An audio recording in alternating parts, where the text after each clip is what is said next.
You're watching how to show date on Samsung phone status bar. This setting is found within the status bar customization. Open the settings app on your Samsung Galaxy phone. Scroll down and tap display. Within the display settings, look for and select status bar.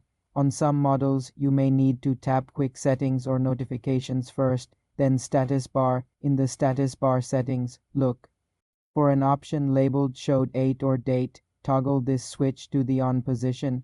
The date should now appear next to the time in your status bar at the top of the screen.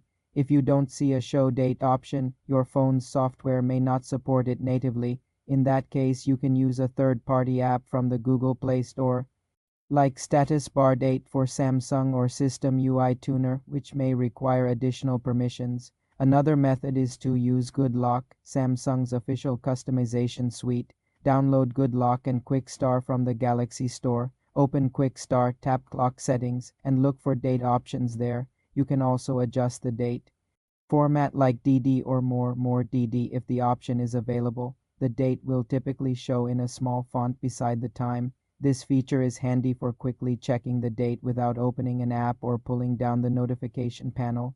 Note that showing the date may reduce space for other status icons. For more simple computer tutorials, subscribe to the channel.